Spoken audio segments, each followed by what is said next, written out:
If you take a walk through the campus of the University of Pennsylvania in the fall, past the skyscrapers and the train tracks, you'll find football being played.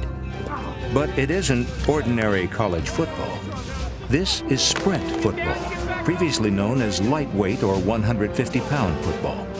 And Penn is one of 5 schools, all in the Northeast, where the sport has existed for almost 70 years. The Ivies thought back in the 30s that the average college football player was getting too big for the average man. So they established a 150-pound football league. And the average size man in 1936 was 5'8", weighed 150 pounds, i.e. it was 150-pound football. And over the years, as many as 16 different teams have been in the league.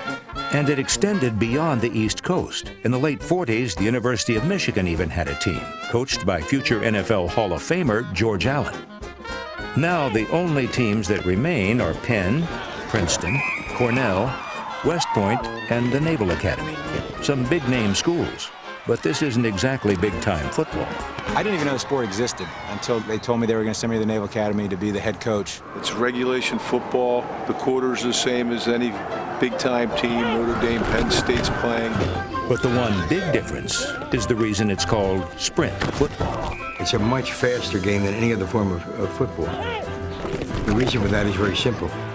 If you have a halfback in the open field and a tackle is chasing him, the odds are very good that the tackle will catch him because they both weigh 165 pounds.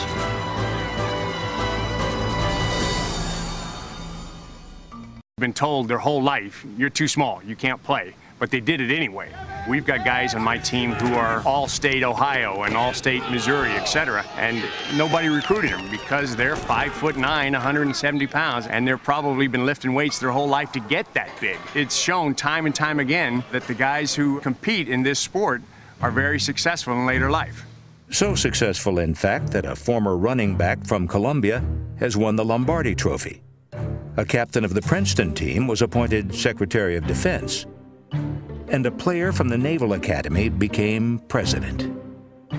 But their success spreads beyond politics and the Super Bowl podium. I'm a vice president with Lehman Brothers. Mechanical engineer at Lockheed Director Martin. of online marketing at 1-800-CONTACTS. I'm an investment banker. Financial planner. I am an attorney in Washington, D.C. At Cornell University, I have coached 70 players who are either doctors or currently in medical school. We're averaging almost 2 MDs a year coming out of one football team. Cornell graduates, they put on their website that the average Cornell lightweight football player's annual salary is over $240,000. It's a different breed of kid. They get good grades, they lose the weight, they have work-study jobs, and they make those sacrifices because of one common thing. They love to play the game.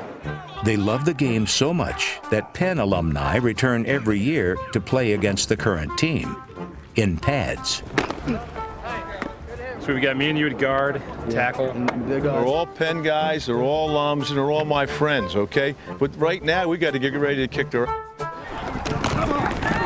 And although they don't have to be under the weight limit to play, the alumni must pay a $2 penalty for every pound that they exceed it. Penn players may play for the love, but Army and Navy play for pride, as in the annual Pride Bowl. Listen up! It's game time! We got Navy here at the Pride Bowl!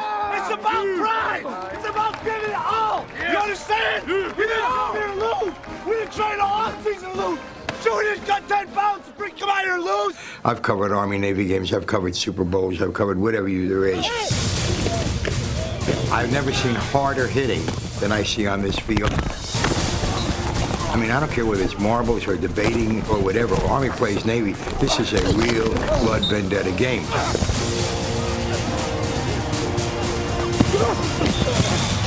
While they're now fighting each other for yards on the football field, the players from both of these teams may soon be fighting side by side for their country. There's an old story, and it's not a cliche. When George Marshall had a very important mission in World War II, he said, I have a very dangerous secret mission. Get me an Army football player. In 2002, that player was Captain Nathan Self, former quarterback of Army's lightweight football team. Less than 5 years out of West Point, he was in command of a Ranger team in Afghanistan that was ambushed by the Taliban, and he was awarded the Silver Star, Bronze Star, and a Purple Heart for his actions in battle. None of us were doing it for any kind of extrinsic motivation. There was no fame that was going to come or much recognition at all that was going to come from playing lightweight football. We played it because we loved football and we believed in a team and we wanted to be part of a team that could work towards a goal and be successful, and that is much like the Army. You add in the physical challenges of not eating, not having enough water, and still continuing to try to push your body to the limits. That's what combat is all about, accomplishing a goal under intense physical condition. I experienced some of that in the Army so far. I know that lightweight football gave me some experiences to draw from in that situation. The game of football is one of those great leadership laboratories because it puts yourself in a position where you have to sacrifice for the good of the team. Sometimes you have to sacrifice and put yourself in a position to get hurt. And then you add the additional sacrifice that lightweight football has where you've got to make yourself as strong as you can be, but not gain any weight. Oh, and by the way, nobody's going to come watch you. Nobody's going to read your name in the paper. You're going to do it for you and your band of brothers that you're there playing with.